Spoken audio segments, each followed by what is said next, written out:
آج ہم نماز جمعہ کے بارے میں پڑھیں گے۔ نماز جمعہ کی اہمیت اور فضیلت۔ فرض نمازوں میں نماز جمعہ کو خاص فضیلت عطا فرمائی گئی ہے، یہاں تک کہ قرآن پاک میں پوری سورہ جمعہ نازل ہوئی۔ جمعہ کی فضیلت کو بیان کرتے ہوئے مفتی احمد یار خان رحمۃ اللہ تعالیٰ علیہ لکھتے ہیں کہ جمعے کا دن تمام دنوں سے افضل ہے کہ اس میں ایک نیکی کا ثواب 70 گنا ہے۔ حضور نبی اکرم صلی اللہ علیہ وآلہ وسلم نے نماز جمعہ کی فضیلت کو خوب بیان فرمایا۔ پیارے آقا صلی اللہ علیہ وسلم کے کچھ فرامین ہیں جو میں آپ کے ساتھ شیئر کروں گی۔ رسول اللہ صلی اللہ علیہ وآلہ وسلم نے فرمایا، اگلی نفلی نماز ہے جس نے اچھی طرح وضو کیا اور جمعہ کے لیے آیا، وضو کے فوراً خاموشی کے ساتھ 2 رکعت نفل نماز پڑھنا، اس گناہوں کی مغفرت ہو جائے گی جو اس خیر و برکت اور دوسرے جمعہ کے درمیان صحیح مسلم ہوئے ہیں۔ سنن ابی داؤد کے علاوہ مزید سنن ابن ماجہ اور صحیح ابن خزیمہ میں حضرت عقبہ بن عامر رضی اللہ تعالیٰ عنہ سے روایت ہے کہ نبی کریم صلی اللہ علیہ وآلہ وسلم نے فرمایا کہ جس شخص نے اچھی طرح وضو کرنے کے بعد ظاہر و باطن کی کامل توجہ کے ساتھ 2 رکعت نماز پڑھی اور دوسرے کے لیے جنت واجب ہو جمعہ گئی۔ کی نماز غریبوں کا حج ہے۔ اسی طرح ایک اور روایت ہے، ابو داؤد، بخاری، مسلم اور احمد بن حنبل نے حضرت عثمان بن عفان رضی اللہ تعالیٰ عنہ سے مرفوعاً روایت کیا ہے کہ حضور نبی اکرم صلی اللہ علیہ وآلہ وسلم نے فرمایا، تو مسجد کے دروازے پر فرشتے آنے والے کو لکھتے ہیں، 2 رکعت نماز پڑھے اس کو لکھتے ہیں پچھلے گناہ آنے والا معاف کر شخص دیے کی جاتے طرح ہے جو اللہ پاک کی راہ میں ایک اونٹ صدقہ کرتا ہے، اور اس کے بعد آنے والا اس شخص کی طرح ہے جو ایک گائے صدقہ کرتا ہے، اس کے بعد آنے والا اس شخص کی مثل ہے جو مینڈھا صدقہ کرے، پھر اس کی مثل ہے جو مرغی صدقہ کرے، پھر اس کی مثل ہے جو انڈا صدقہ کرے۔ اور جب امام خطبے کے لیے بیٹھ جاتا ہے تو وہ فرشتے اعمال ناموں کو لپیٹ لیتے ہیں اور خطبہ سنتے ہیں۔ پیارے آقا کریم صلی اللہ علیہ وآلہ وسلم کا ایک اور ارشاد ہے، بلا شبہ تمہارے لیے ہر جمعہ کے دن میں ایک حج اور ایک عمرہ موجود ہے، لہٰذا جمعہ کی نماز کے لیے جلدی نکلنا حضرت جابر بن عبداللہ رضی اللہ تعالیٰ عنہ سے روایت ہے کہ حضور نبی اکرم صلی اللہ علیہ وآلہ وسلم ہم کو تمام معاملات میں استخارہ کی اس طرح تعلیم فرماتے تھے جیسے قرآن کی سورہ تعلیم فرماتے تھے۔ پیارے آقا صلی اللہ علیہ وسلم نے حضرت انس رضی اللہ تعالیٰ عنہ سے فرمایا، جب تو کسی کام کا ارادہ کرے تو اپنے رب سے اس میں 7 بار استخارہ کر، پھر جس کی طرف تمہارا دل مائل ہو تو اس کام کے کرنے میں تمہارے لیے جو مریض خیر ہے۔ پوچھنے جائے گا، بہتر یہ ہے کہ استخارہ جو ہے وہ پیر کی رات سے شروع کریں اور 7 دن تک اس کو جاری رکھیں۔ انشاءاللہ عز و جل خواب میں علامات نظر آ جائیں گی جن سے مثبت یا منفی دونوں اشارے جو ہیں وہ مل جائیں گے، یعنی کہ جس کام کے لیے آپ نے نیت کر کے استخارہ کیا ہے تو آپ کو اشارہ مل جائے گا کہ وہ کام آپ کے حق میں بہتر ہے یا کہ نہیں بہتر۔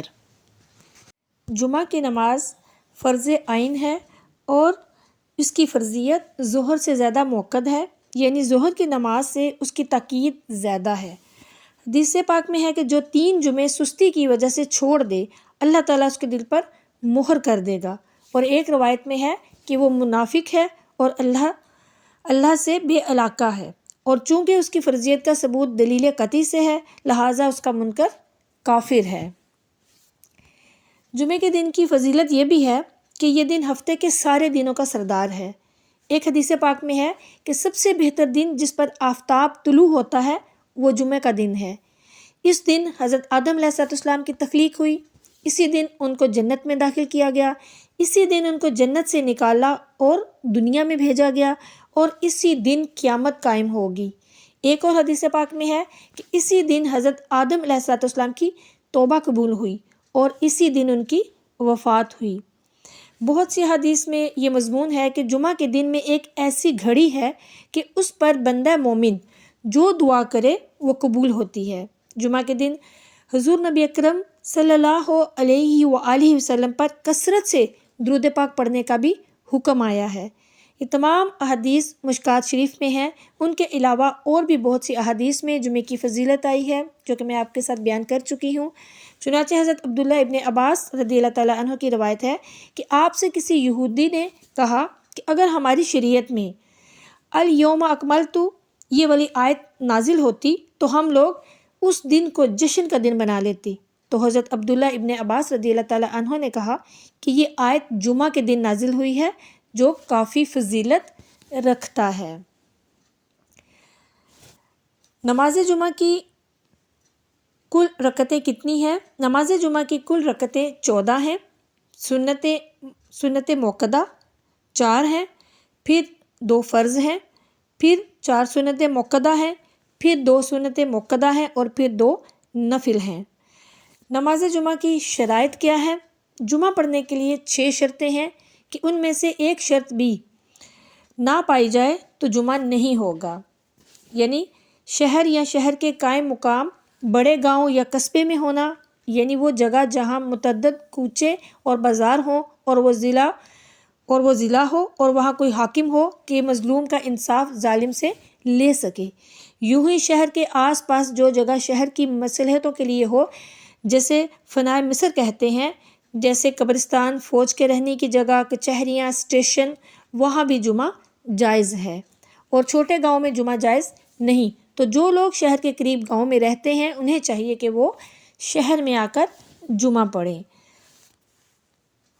سلطان اسلام یا اس کا نائب جس نے جمعہ قائم کرنے کا حکم دیا اور جہاں اسلامی سلطنت نہ ہو، وہاں جو سب سے بڑا فقیہ سنی صحیح العقیدہ ہو، احکام شریعہ جاری کرنے میں سلطان اسلام کے قائم مقام ہوتا ہے، لہٰذا وہی جمعہ قائم کرے، اور یہ بھی نہ ہو تو عام لوگ جس کو امام بنائیں وہ جمعہ قائم کرے۔ عالم کے ہوتے ہوئے عوام بطور خود کسی کو امام نہیں بنا سکتے، نہ یہ ہو سکتا ہے کہ 2-4 شخص کسی کو امام مقرر کر لیں، ایسا جمعہ کہیں سے ثابت نہیں۔ وقت ظہر میں نماز پوری ہو جائے تو اگر اثناء نماز میں اگرچہ تشہد کے بعد عصر کا وقت آ گیا تو جمعہ باطل ہو گیا، ظہر کی قضا پڑیں گے۔ خطبہ جمعہ اور اس میں شرط یہ ہے کہ وقت میں ہو اور نماز سے پہلے اور ایسی جماعت کے سامنے جو جمعہ کے لیے شرط ہے، اور اتنی آواز سے ہو کہ پاس والے سن سکیں۔ اگر کوئی امر مانع نہ ہو اور خطبہ اور نماز میں اگر زیادہ فاصلہ ہو جائے تو وہ خطبہ کافی نہیں۔ جماعت کے لیے امام کے علاوہ کم از کم 3 مردوں کا ہونا ضروری ہے۔ اذن عام یعنی مسجد کا دروازہ کھول دیا جائے، جس مسلمان کا دل چاہے وہ آئے، کوئی روک ٹوک نہیں ہونی چاہیے۔ پھر جمعے کی دوسری اذان، خطیب جب ممبر پر بیٹھے تو اس کے سامنے دوبارہ اذان کہی جائے، اور سامنے سے مراد یہ نہیں کہ مسجد کے اندر ممبر سے متصل ہو، کہ مسجد کے اندر اذان کہنے کو فقہاء کرام منع کرتے اور مکروہ فرماتے ہیں، اور اذان ثانی بھی بلند آواز سے کہیں کہ اس سے بھی اعلان مقصود ہے، جس نے پہلی نہ سنی اسے سن کر حاضر ہو، اور خطبہ ختم ہو جائے تو فوراً اقامت کہی جائے۔ خطبہ اور اقامت کے درمیان دنیا کی بات کرنا مکروہ ہے۔ وجوب جمعہ کی شرائط، جمعہ واجب ہونے کے لیے 11 شرطیں ہیں، ان میں سے ایک بھی معدوم ہو تو فرض نہیں، پھر بھی اگر پڑھے تو ہو جائے گا۔ شہر میں مقیم ہو، صحت، لہٰذا ایسے مریض پر کہ مسجد جمعہ تک نہ جا سکتا ہو، یا چلے جانے میں، مرض بڑھنے یا دیر میں اچھا ہونے کا قوی اندیشہ ہو تو اس پر جمعہ فرض نہیں۔ آزاد ہونا، مرد ہونا، بالغ ہونا، عاقل ہونا، اور یہ دونوں شرطیں خاص جمعہ کے لیے نہیں بلکہ ہر عبادت کے وجوب میں عقل و بلوغ شرط ہے۔ انکھیارہ ہونا، لہٰذا نابینا پر جمعہ فرض نہیں۔ ہاں جو اندھا مسجد میں اذان کے وقت باوضو ہو اس پر جمعہ فرض ہے۔ یوں ہی جو نابینا بلا تکلیف بغیر کسی کی مدد کے بازاروں راستوں میں چلتے پھرتے ہیں ان پر بھی جمعے کی نماز فرض ہے۔ چلنے پر قادر ہونا، لہٰذا اپاہج پر جمعہ فرض نہیں ہے۔ قید میں نہ ہونا، بادشاہ یا چور وغیرہ کسی ظالم کا خوف نہ ہونا، بارش یا آندھی یا اولے یا سردی کا نہ ہونا، یعنی اس قدر کہ ان سے نقصان کا خوف صحیحہ ہو۔ نماز جمعہ ادا کرنے کا طریقہ: سب سے پہلے 4 رکعت سنت پڑھی جائے گی، سنت موقد، پھر خطبے کے بعد 2 فرض جماعت کے ساتھ پڑھے جائیں گے، پھر 4 سنت پڑھی جائیں گی، اور پھر 2 سنت پڑھی جائیں گی، اور پھر 2 نفل ادا کیے جائیں گے۔ جمعہ کے دن سب سے پہلے 2 رکعت تحیۃ المسجد پڑھی جائے، یہ مستحب ہے۔ اس کے بعد 4 رکعت سنت جمعہ کی نیت سے پڑھیں۔ تو اس کی نیت کیسے کریں گے؟ اس کی نیت اس طرح کریں گے کہ میں جمعہ کی 4 رکعت سنت قبیلہ پڑھتا ہوں اللہ کے واسطے، اور نماز جمعہ کے بعد پھر 4 رکعت سنت بعدیہ جمعے کی نیت سے پڑھیں، پھر 2 رکعت اور سنت کی نیت سے پڑھیں۔ مفتی بقول کے مطابق جمعہ کے بعد 6 رکعت سنت ہے، پہلے 4 بعد میں 2 رکعتیں۔ عورتوں پر جمعے کی نماز ادا کرنا فرض نہیں ہے، اور اگر عورتیں بھی جمعے کی نماز ادا کریں گی تو وہ بھی مسجد میں، کیونکہ جمعے کی نماز جو ہے جماعت کے بغیر ادا نہیں کی جا سکتی۔